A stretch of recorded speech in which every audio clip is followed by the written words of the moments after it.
Peace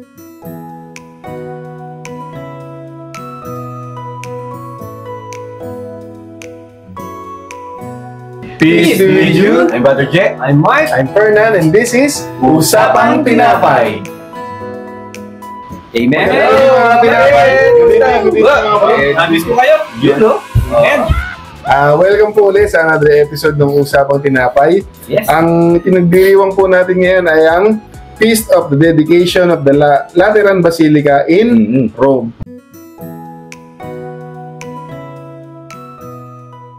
At ang ating pong unang pagbasa ay babasahin ng ating kapatid na si Gerald.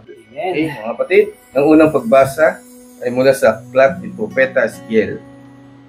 Dinala ako ng lalaki pabalik sa pintuan ng templo. May agos ng tubig sa ilalim nito na papuntang silangan. Paharap sa silangan ang templo. Nagmumula ang agos sa gawing timog na bahagi ng templo. Sa gawing timog ng altar, lumabas kami sa pintuan sa gawing hilaga at iniligid niya ako sa palabas sa pintuan sa gawing silangan. May mahinang agos ng tubig doon na mula sa gawing timog ng pintuan. Sinabi niya sa akin, umaagos papuntang silangan ng tubig na ito at bumaba sa Araba. Kapag umagos ito sa dagat na patay, ang dagat na ito ay umaagos at nagiging tabang ang tubig. Pagdating ng agos nito sa dagat na patay, magiging tabang ang tubig ng dagat.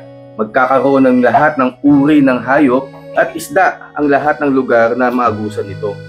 Tutubo ang sari-saring punong kahoy na makakain ng bunga sa magkabilang pangpang ng ilog. Hindi malalanta ang dahon nito at mawawalan ng bunga sapagkat ang tubig na ito na umaagos sa templo ang didilig dito. Patuloy itong mamumunga sa buong taon. Pagkain ng bunga nito at gamot naman ang mga dahon nito.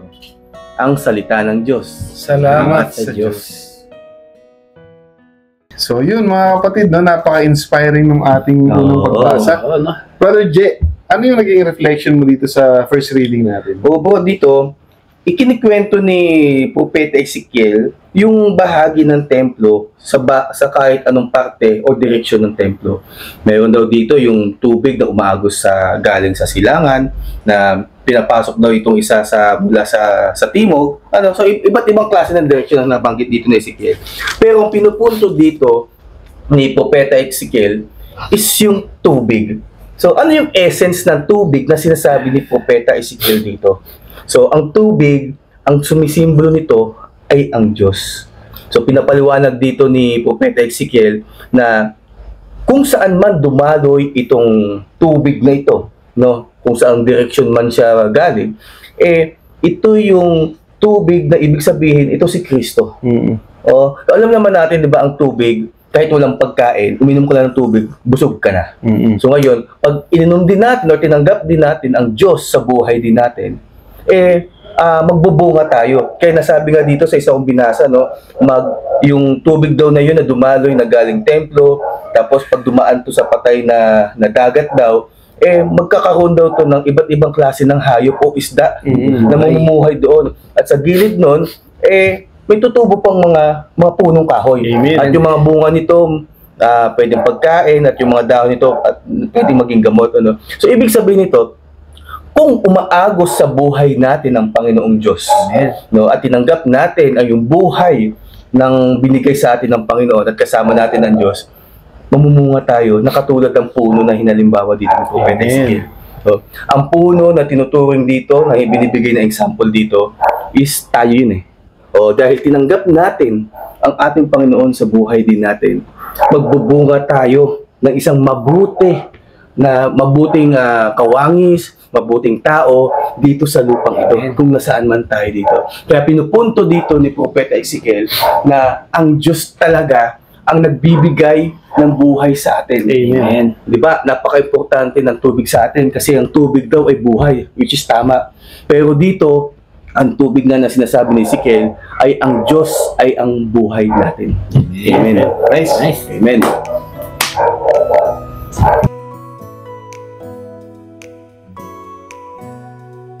Okay, dakot naman tayo ngayon sa ikalawang pagbasa na babasahin ni Brother Mark. Okay, so ikalawang pagbasa. Magbasa mula sa unang sulat ni Apostol San Pablo sa mga taga-Korinto. Mga kapatid, kayo ang gusali ng Diyos. Ayon sa kaloob ng Diyos sa akin, ako ang naglagay ng pundasyon bilang mahusay na tagapagtayo. Iba naman ang nagpapatuloy ng pagtatayo ng gusali. Ngunit mag-ingat ang bawat nagtatayo, sapagkat wala nang ibang pundasyon na maaaring ilagay liban sa nailagay na si Hesukristo. Hindi ba ninyo alam na kayo'y templo ng Diyos at naninirahan sa inyo ang kanyang Espiritu? Parurusahan ng Diyos na magwasak ng templo niya, sapagkat banal ang templo ng Diyos at kayo ang templong iyan. Ang salita ng Diyos. Salamat sa Diyos. So yun, Brother Mark, no? Dito sa sulat ni Apostol San Pablo, sa mga taga-Korinto. So ano yung mensahe niya dito sa sulat niya? Okay, so may binanggit dito na pundasyon no? Yung pundasyon.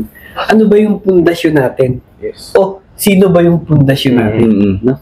So, ang binabanggit, ang sinasabi dito sa ating binasa na ang dapat na maging pundasyon natin ay si Jesucristo, yung ating Panginoon. So, ano ba yung pundasyon? No? Ano ba muna yung pundasyon? So, pundasyon, yun yung pinaka haligi, no? Na nagpapatibay no? Sa ating buhay. No?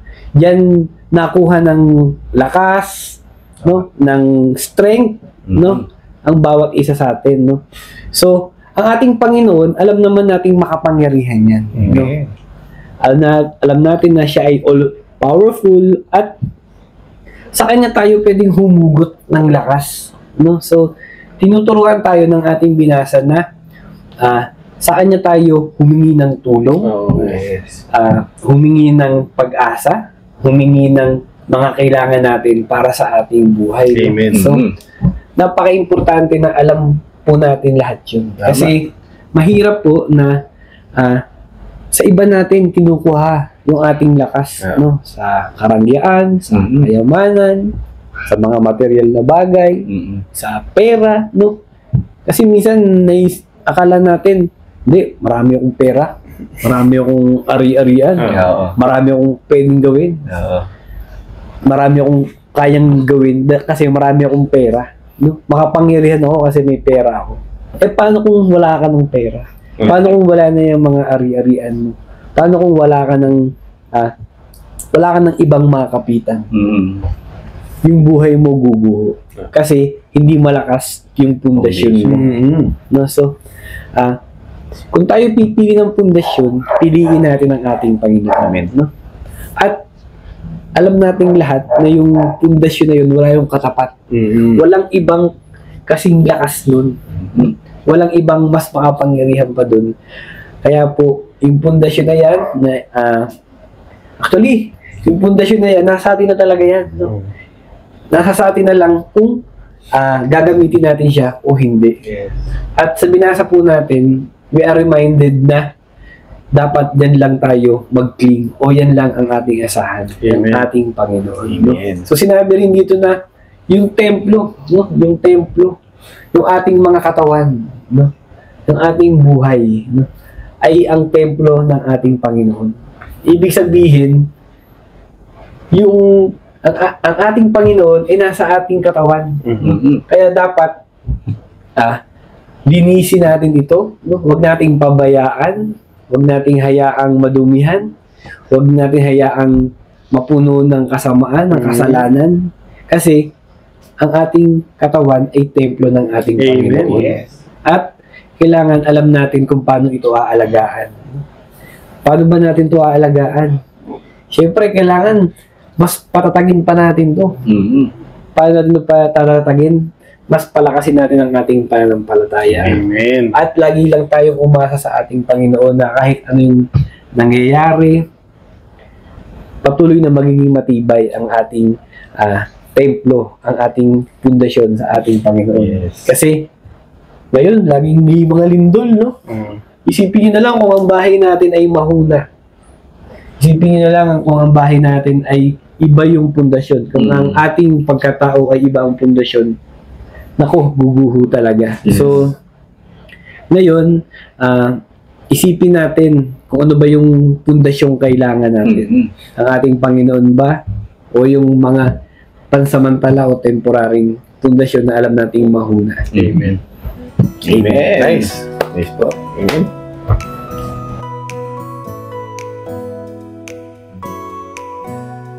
Okay, so yun, bilis no. Nabasa na natin yung first at saka yung second reading at nabigyan na rin natin kung ano ba yung mensahe nito. So ngayon naman, dumako na tayo sa ating mabuting balita na babasahin ni Brother Fernan. Ang mabuting balita ng Panginoon ayon kay San Juan. Papuri sa iyo, Panginoon. Malapit na ang Pasko ng mga Hudyo, kaya't pumunta si Jesus sa Jerusalem. Nakita niya sa templo ang mga nagbibili ng mga baka, mga tupa at mga kalapati, at ang namamalit ng salapi. Gumawa siya ng isang panghagupit na lubid at ipinagtabuyang palabas ang mga mangangalakal, pati mga baka at tupa. Isinabog niya ang salapi ng mga namamalit at pinagtataob ang kanilang mga hapag. Sinabi niya sa mga nagbibili ng kalapati, alisin ninyo rito ang mga iyan. Huwag ninyong gawing palengke ang bahay ng aking ama.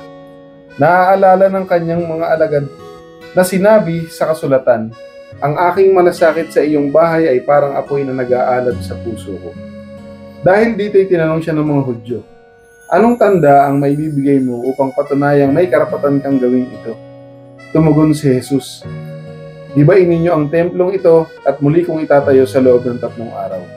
Sinabi ng mga Hudyo, 46 na taon na ginawa ang templong ito at itatayo mo sa loob lamang ng 3 araw? Ngunit ang templong tinutukoy ni Jesus ay ang kanyang katawan. Kaya, nang siya'y muling mabuhay, naalala ng kanyang mga alagad na sinabi niya ito, at naniwala sila sa kasulatan at sa mga sinabi ni Jesus. Ang mabuting balita ng Panginoon. Pinupuri ka namin, Panginoong Kristo. Okay, so ang galing natin ng gospel, no? So, yung templo na ipinagtanggol ng ating Panginoon si Kristo. So, Brother Fernan, ano pa ba yung yung mensahe ng ating binasa? Okay, so para maging malinaw yung message itong gospel, kasi di ba, ang inaano dito, si Jesus Christ ay Diyos ng pagmamahal, no? Pero ba't ganun yung ginawa niya sa mga nagtitinda, no? Nagalit siya, tinaboy niya yung mga lamesa, tinaboy niya yung mga hayop. Ang tawag dito ay yung righteous anger ng Panginoon. Makatarungan yung naging galit niya. Kasi unang-una, si Jesus Christ, may authority siya sa lahat ng religious practices dahil siya ay Diyos, no? Siya ang may authority. At pangalawa, kasi nga, sinasamantala ng mga tao yung Pasko para lamangan yung mga taong naroon. Nakakita sila ng pagkakataon magtitinda sila, mahal yung presyo. Kasi maraming tao ron, di ba? Kasi nga, Pasko yun Ayaw ni Jesus yun. Sinasamantala mo yung mga tao, ginagamit mo yung kapistahan ng ating Panginoon. So, karumihan yun para sa kanya. Yun ang hindi niya mapatawad. Hindi siya nagagalit doon sa mga nagtitinda. Ang ikinagalit niya, yung purpose. Kung bakit nila ginagawa yun, ba't sila nagtitinda ron? Ang purpose nila, manlamang, mang-abuso. Kaya naman, kung mapapansin nyo, di ba, sa mga simbahan, hinahayaan na mayroong mga vendors. Diba? Hinahayaan nyo kasi hindi naman purpose ng mga vendor doon na manlamang ng tao. No? Ang purpose nila talaga doon, kumita para may makain sila. Dito kasi, sa binasa natin, ang purpose ng mga nagtitinda, samantalahin. Abusuhin yung mga taong naroon. Hindi kayang hayaan ni Jesus Christ mangyayari yan. Kasi, ang tinutukoy niya nga dito sa mga nabasa natin, yung templo ng ating Panginoon, hindi lang yun yung mismong gusali, kundi tayong mga tao.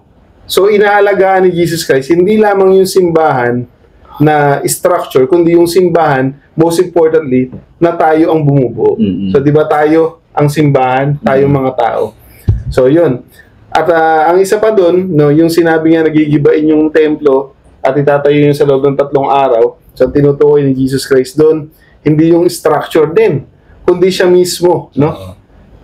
Ano na rito parang binibigyan niya na ng premonition yung mangyayari sa kanya, na siya ay mamamatay at pagkatapos ng 3 araw, siya ay muling mabubuhay. No? So, true enough, nung nangyari nga yun, yung mga alagad niya, naniwala Mm. sa mga kasulatan. So sa madaling sabi mga kapatid, ang pinapaliwanag sa atin ng verse na to, no? Yung simbahan, no, na itinatag ni Jesus Christ, kailangan ipagtanggol natin, alagaan natin, proteksyonan natin, panatilihin nating banal. Hindi lang yung simbahan na structure, kundi lalo't higit tayo na miyembro ng simbahan. Amen. Yun lang. Amen. Nice. Nice po.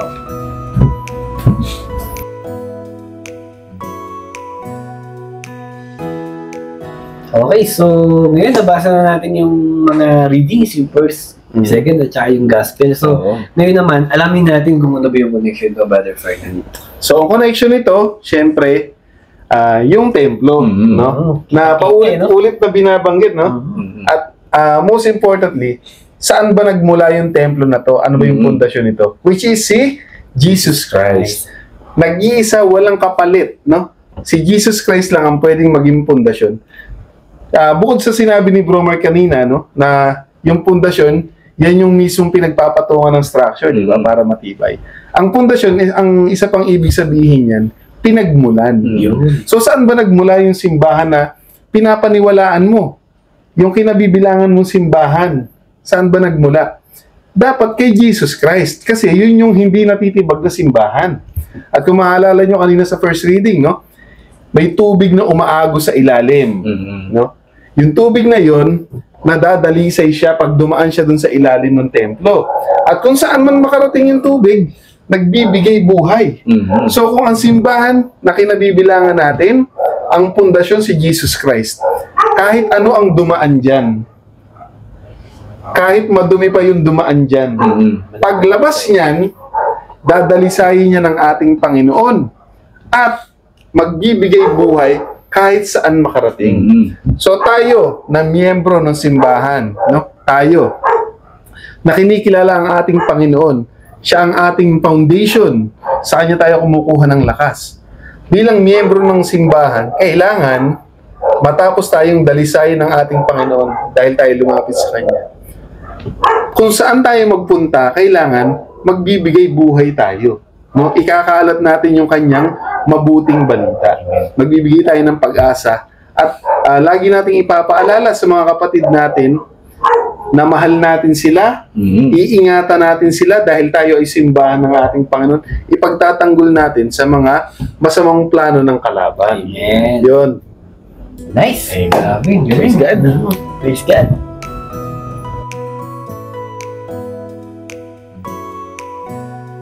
So yun mga kapatid, no? Yes. Nakita na natin yung connection ng ating mga binasa.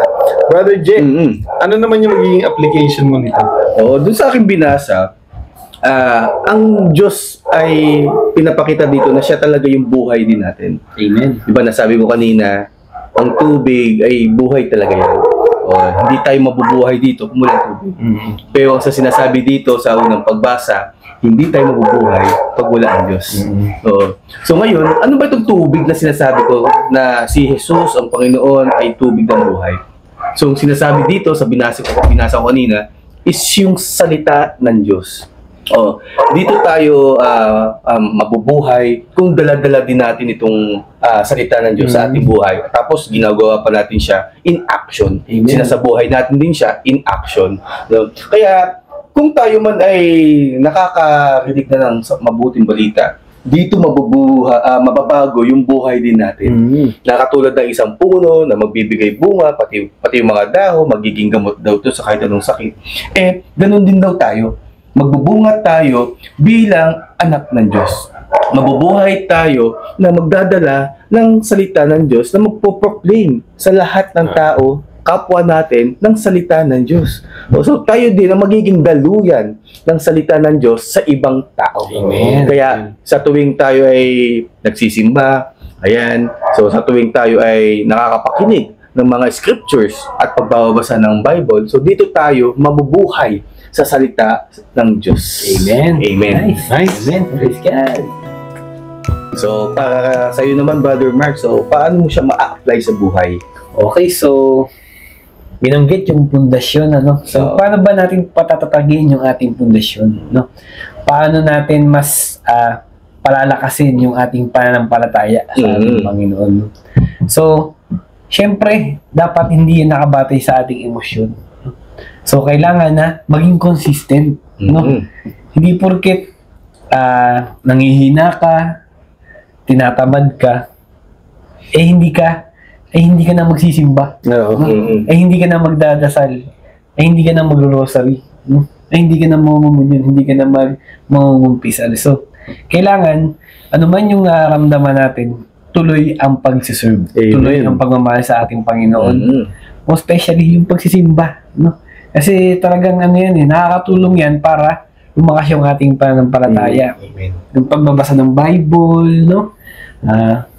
Basta kung ano yung pwedeng makapagpalapit sa iyo sa ating Panginoon, gawin mo. Gawin natin. No?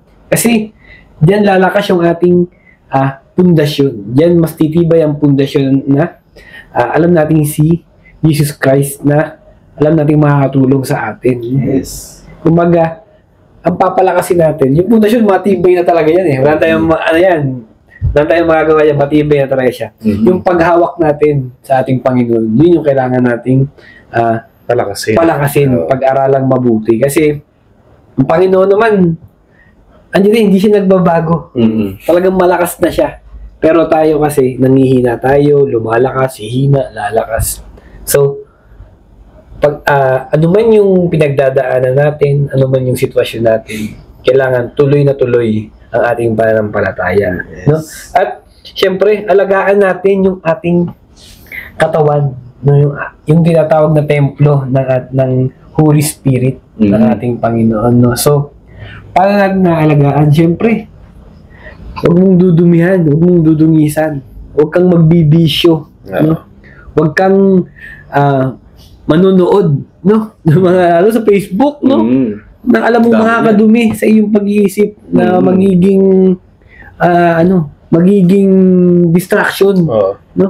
Para mapalapit ka sa ating Panginoon. Kasi pag natuon ang focus natin diyan sa mga napapanood natin sa social media, masisira talaga ang ating focus sa ating Panginoon. No? So, ayun, iwasan natin yung mga bagay na alam natin makakasama sa ating katawan.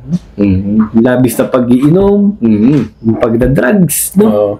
Talagang masisira ang templo ng ating Panginoon. At syempre, kailangan hindi lang templo o hindi lang katawan natin yung inaalagaan natin. Ganun din, alagaan din natin ang mga kapatid natin na alam nating namubuhay din ang ating Panginoon sa kanilang buhay, sa kanilang mga katawan.